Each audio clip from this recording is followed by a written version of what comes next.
السلام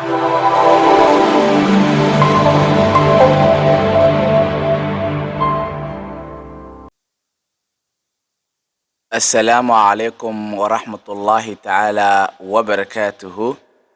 dhammaan bahda ku xiran iyo kuwaan ku xirneenba janaalka waxaad ku soo dhawaataan barnaamijkii sharxitaanka maadada fisikska ee fasalka form 2 ee manhajka cusub aynu ka maraynay jabtarkii saddexaad ee la magac baxay kinetic model of matter. fadlan haddii aad ku cusub tahay janaalka inoo subscribe garee adigoo gujinaya gambaleelka like commentiga waa inoo muhiimahadsanid. waxaan ku guda jirnay jabtarkii saddexaad waxaan ka soo qaadanay ilaa iyo 2 cashir ama 2 video aynu ku soo sharaxnay casharada oo cutubiyada contentiska ku jira sida kinetic model theory of matter, Brownian motion, diffusion. insha Allah maantana waxaan discover ku sameyn doonaa cohesive, adhesive iyo si lamid ah surface tension hadduu eeba ka raali noqdo. balse videogan waxaan kusoo gudbin doonaa cohesive iyo adhesive iyo waxyaabaha hoos imaada. waayahay aan usii gudagalno oo balaan ku hormarno cashirkeena maanta iyo waxa uu diiradda saari doono.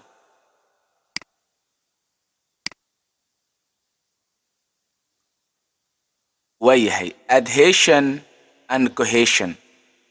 bal adhesion iyo cohesionka intaan guda galin qeexitaanadooda balaan intermolecular force-ga qeexitaan yar oo waadixan u sameyno. The force of attraction or repulsion acting between molecules are known as intermolecular force. maxaynu ku qeexi karnaa intermolecular force? horena waan ugu soo qeexnay laakiin hadda maxaynu ku qeexi karnaa? waa xooga isa soo jeedanaya ama xooga isu soo jeedka ama xooga isu soo jeedka ama istorida ee ka dhaca ama u dhaxeeya moleculeska ayaa waxaa loo yaqaanaa intermolecular force. moleculeska xooga ay isku soo jeetaan ama repulsion ay ku sameeyaan xooga ayaa waxaa loo yaqaanaa intermolecular force. haddaba there are two kinds. waxaa jirta marka 2 nooc oo acting liquid molecules. moleculada dareeraha ku jira waxaa jirta 2 nooc oo force ah ee moleculeska liquidka ku jira ku dhaqma. haddaba labada force maxay kala yihiin? labada force waxay kala yihiin cohesive forces, 2 adhesive forces. haddaba cohesive forces iyo adhesive forces mid waliba waan dul tagi doonaa, balse intaan dul tagin bal iyaga naftigooda hordhac yaraan ka sii helno. cohesive force waxaa loola jeedaa horta waa bah isjiidad, xooga bah isjiidad.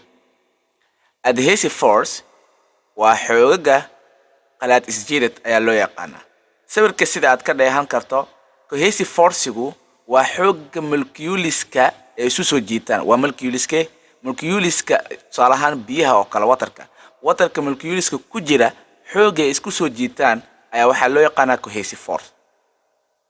haddaba biyuhu weel ama garaafo ama glass ayuu ku jiri karaa.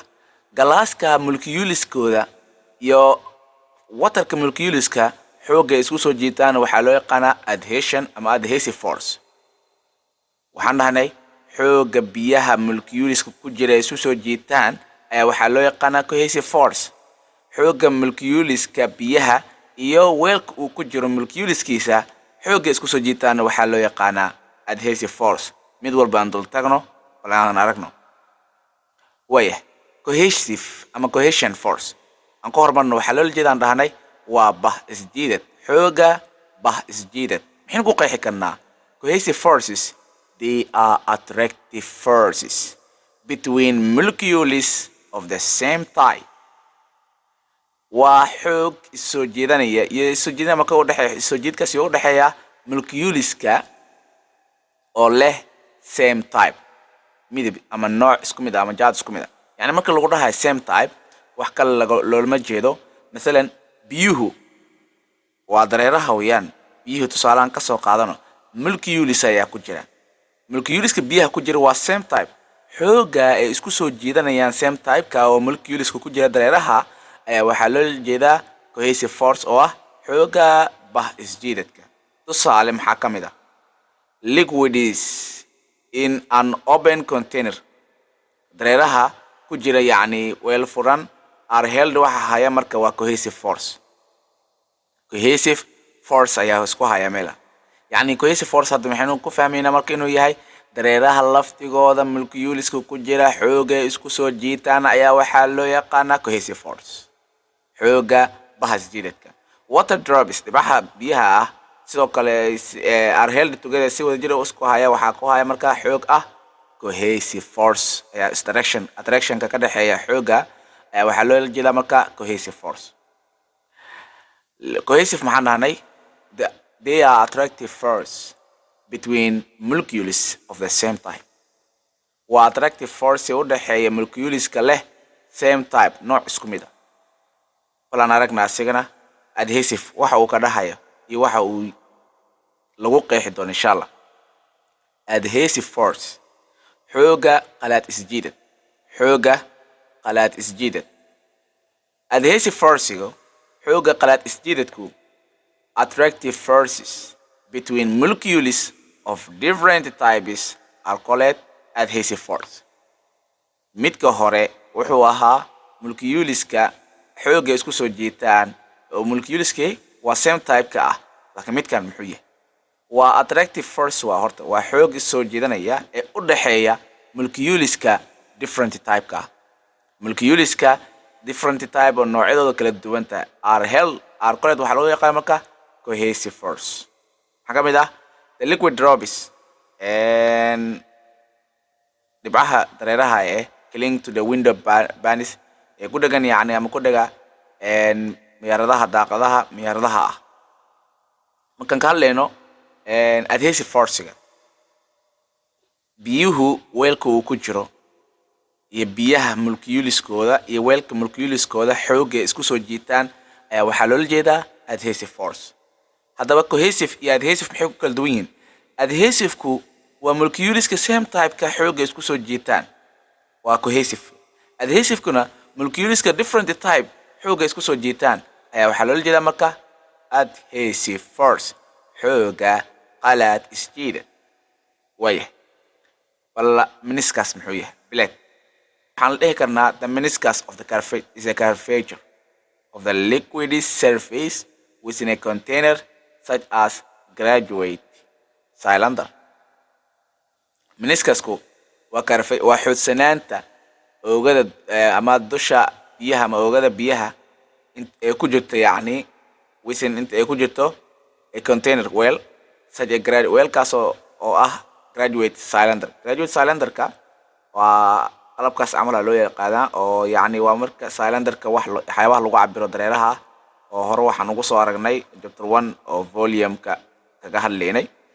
volume ama graduated cylinder qalabka loo yaqaan marka waxay tahay marka hadda sidaa u jeedaan labada graduated cylinderka liquidka ku jira qalocsanka dusha sare ee sameysmaysa ama sidaa noqonaysa qaab oo concave ah ama convex noqonaysa ayaa waxaa loola jeedaa meniscus bileed. meniscus maxaa waa is the curvature of the liquid surface within a container such as graduate cylinder. waa xoodsanaanta ama qaloocsanaanta dusha ama oogada biyaha ee ku jira weelka sida cylinderka. weel cylinderka oo kale ah ku jira sida hadda u jeedaan. soo marka labada weel ee ku kala jira dareerahan ama liquidskan marna qaloocan oo sameeya marna qaloocaas oo sameeya. haddaba labada qalooc maxay kala yihiin goormaysa sameysmaan iyagana sidoo kale inaan ogaano ayaan meniscus ku sharxi doonaa ama video aan kusoo gudbin doonaa insha Allah. meniscus haddaba muxuu yahay waa the curvature of liquid surface within a container such as a graduate cylinder. waa xoodsanaanta ama qaloocsanaanta oogada biyaha ee ku jira marka weelkaas oo sida cylinder oo kala ah cylinderka oo kala ah. okay bal meniscus aan sii socodsiino. when liquids are buried in the container their surface are curved. in the case of water the curved surface forms concave shape. this because the adhesive forces between water molecules and glass molecules are stronger than the force of the cohesive between the molecules. markii dareere oo lagu shubo weel oogadooda waxay noqdaan ama surface-kooda ama dushooda waxay noqdaan carpet mid xodan yacni qaloocan. In case of water markii laga hadlayo biyaha carpet surface-ka qaloocan forms waxay samaysaa shape ah concave shape ay samaysaa. This because salt maxay tahay concave shape-ka u samaysa maxaa yeelay adhesive force-ga xoogga qalaad isjiidadka ee u dhaxeeya water molecules-ka iyo galaaska molecules-ka are stronger.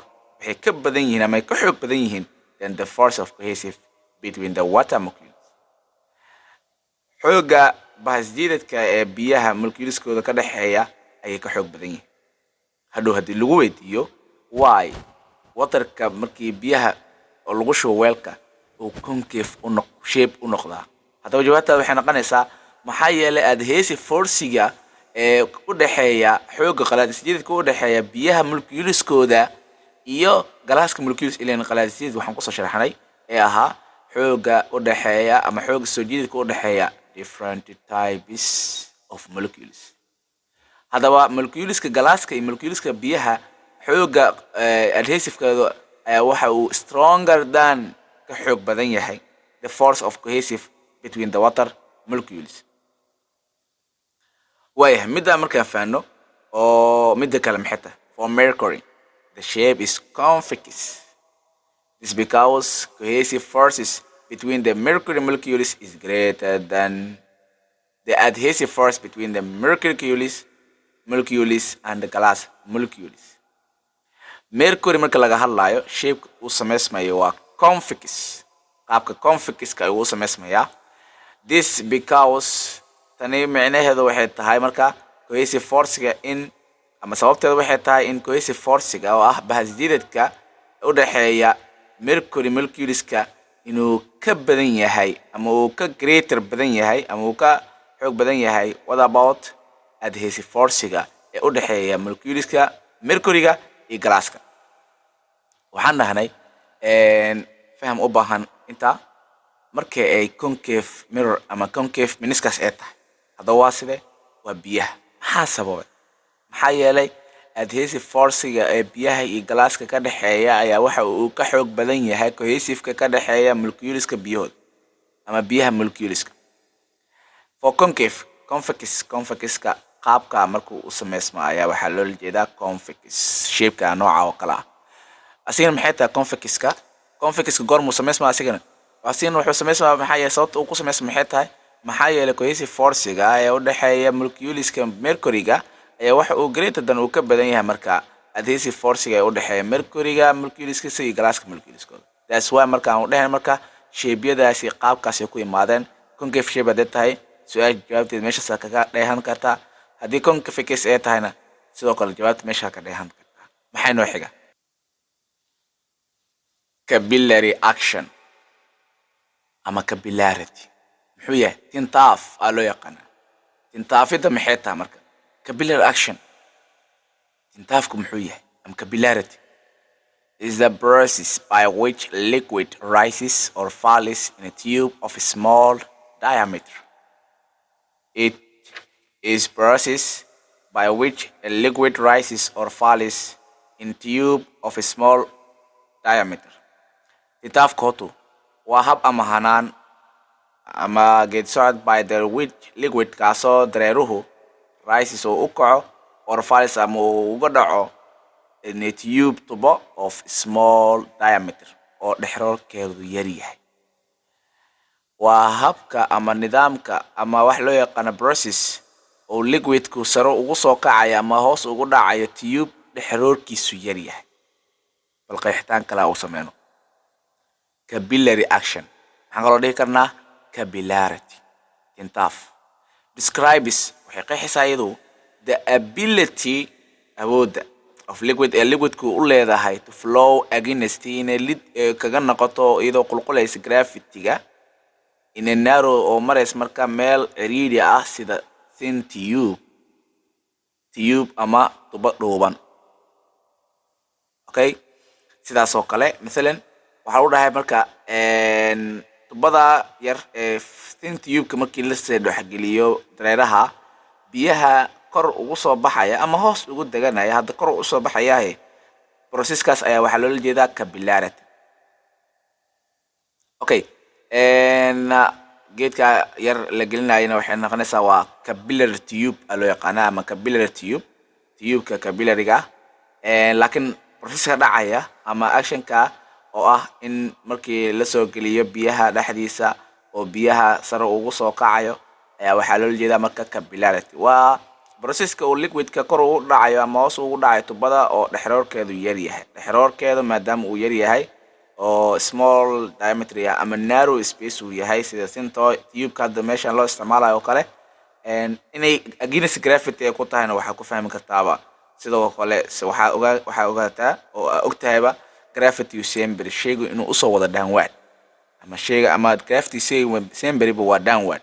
haddaba markii tubada la geliyo biyuhu intuu soo aaday upward, haddaba against gravity ayuu ku yahay marka narrow space-ka oo sin tube-ka ah. Capillary action anagoo weli kusii guda jirnaa waxaa jira marka forces in capillary action. Xoogaga capillary action-ka ayaa jira. There are three main variables, saddex oo doorsoomayaal loo determine oo loo go'aamiyo marka whether liquids in liquidka boos ee leedahay capillary action. waxaa jirta marka saddex variables oo main weliba oo waaweyn oo muhiim ah. saddexdaa maxay kala yihiin marka oo liquidka inay capillary action leedahay go'aamiya? haddaba cohesive force bahasjiidadka wuxuu ka mid yahay main variables that determine whether liquid is possesses capillary action. yaa kale adhesive force, isagana wuxuu ka mid yahay main variables that determine whether liquid is possesses capillary action. saddexaad surface tension, giigsanaanta dusha. surface tension muxuu yahay marka? waa gaari doonaa insha allah. saddexdan ayaa ah saddexda variable ee lagu go'aamin karo in shayga inuu ama liquidku leeyahay capillary action. Okay, capillary actionku waxaa jirta familiar example. Tusaalaha familiar-ka ee la yaqaan oo capillary action-ka ah was the tendency of dry paper towel. Paper towel-ka oo tishka ah oo ku qalajina oo lagu qalalsado markii ay qoyaan gacantu ama dhidid wixii la mid ah to absorb se u dhuuqdo ama ay u nuugto marka liquid dareeraha by drawing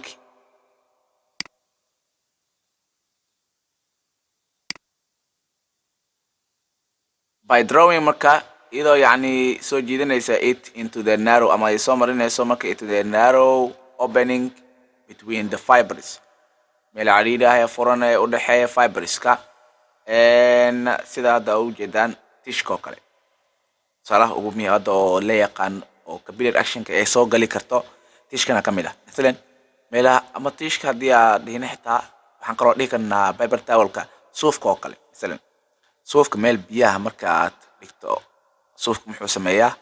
biyuhu wuu nuugaa. haddaba ogow biyaha markuu nuugayo rises waay. haddaba markay rises ay tahay processka ayaa waxaa uu yahay marka capillary action.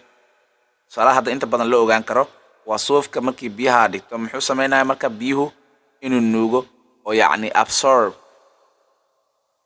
so marka markaas ma jiro marka tube ma jiro sidaa ujeed marka fan tube-ki uu noqonaa marka oo sida tube-ka uu noqon marka paper towel-ka fiberski iyo waxyaabaha yarka uu leeyahay ayaa waxay noqonayaan marka fine tube-ka noqonayaan. marka hadda tubo ma jirto soomaan tubo oo yacni hadda oo biyaha kor ugu soo qaadays ma jirto, waa suuf. haddaba tubana kuma jirto sidee marka markaad fine tube-ka ayaa waxay u shaqeynayaan fiberska meesha ku jira. so marka waa tusaalaha hadda la ogaan karo. bal aan aragno marka when a glass tube, markii glass tube micnaheeda waxay tahay waa capillary tube oo kale. waa arki doontaa sawirka. with a narrow bore in its center, uu dhexdiis ku leeyahay marka dhexroor yar oo dhexroorkiisa aad u yar yahay oo narrow ah, cariiri yahay. yacni waxaa loola jeedaa warka hadda meesha aan ku tixinaba glass tube is narrow bore in its center, waxaa loola jeedaa capillary tube. haddaba capillary tube muxuu yahay? waa qalabka nooca oo kale u yaalo ama aad taqaaniinba. tusaale inkastoo yacni uu kaaga dhab yahay laakiin hadda qalabkaa isticmaalayna oo kaas ahayn sida midka biyaha lagu cabo oo kale.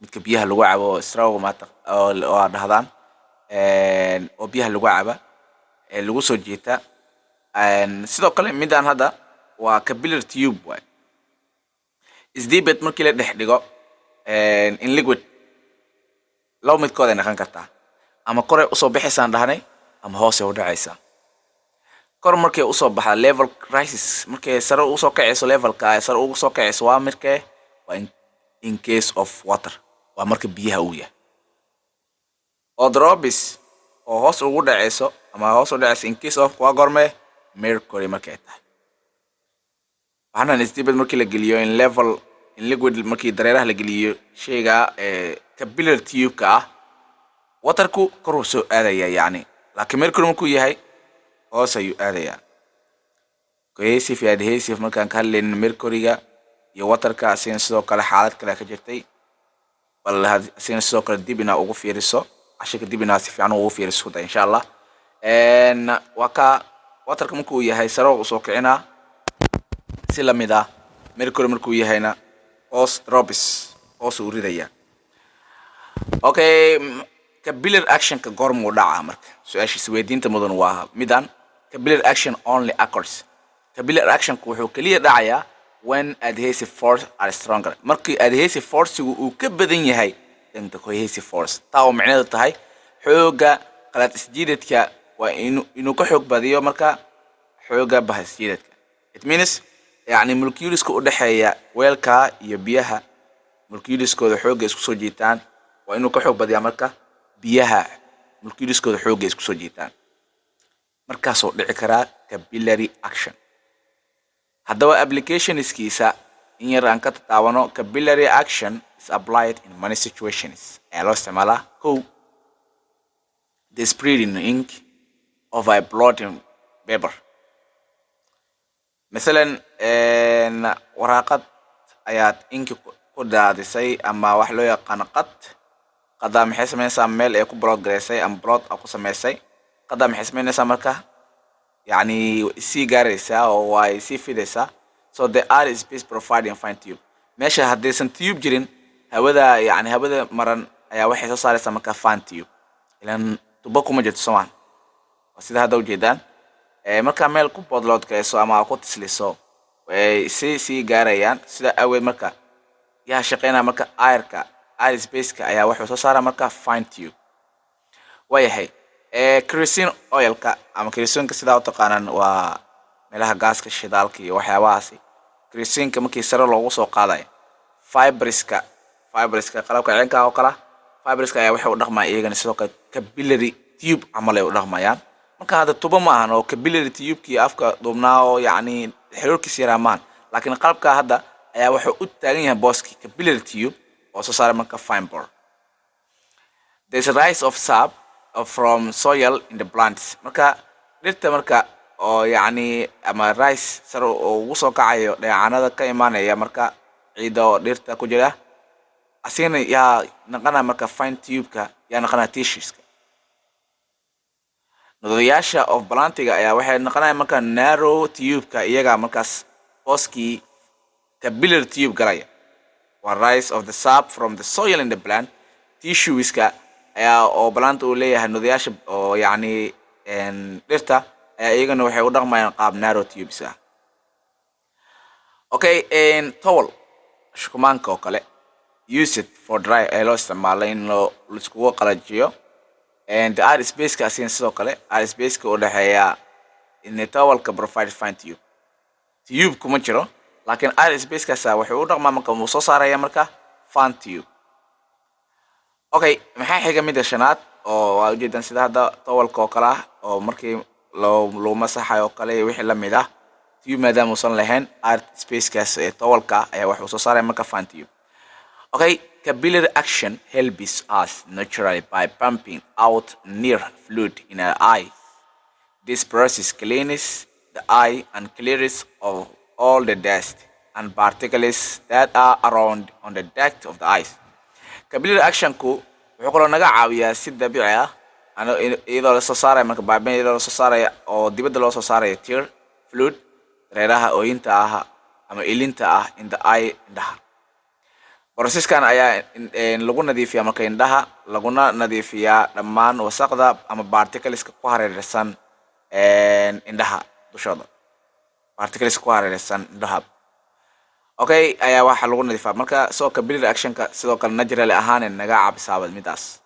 Okay, sida ujeedaanba midda lixaad technique waxaa jira marka hab oo loo yaqaano thin layer chromatography loo yaqaana. Habka waa chromatography insha Allah waxaan rajayn doonaa iyadoo practical ah inaan mar soo gelino chromatography-ga. Chromatography waxaa la jeedaa waa midab sawir saafid ah. Waa midab sawir saafid ah oo loo isticmaalo marka capillary action weeyaan. Waa midab marka sawir saafid ah. Technique waaye waa hab ama technique waaye kale loo yaqaano thin layer oo ah chromatography. Waa chromatography waa midab sawir saafid ah oo loo isticmaalo marka capillary actionka in which the layer kaasoo marka lakabka of liquidka is used loo isticmaalo to separate in lagu fogeeyo marka mixture-ka from the substance wax ku waasana maqaska from the substance shayga ama substance ama walaxa loogu fogeynayo ama separate loogu sameynayo. Waxaan rajayn doonaa insha Allah chromatography-gu isagoo yacni practical ah inaan mar soo gelino hadduu aalidmo oo video yar inaan kasoo duubno isku dayno hadduu aalidmo ama video caadi ah si aad ugu fahantaan chromatography-ga iyo qaabka loo sameeyaba. Inta ayaan jeclan lahay inaan kusoo hakino waana ku mahadsantihiin daawashadiina iyo weliba dhegeysigiina wacani garabta istaagiinaba. waxaan ka rajayn doonaa insha Allah channelka haddii aad ku cusub tahay inaad subscribe gareyso adigoo gujinaya gambaleelka like commentigana waa inoo muhiim. mahadsanid. cashirka xiga la soco. Salaamu calaykum waraxmatullaahi wabarakaatuh.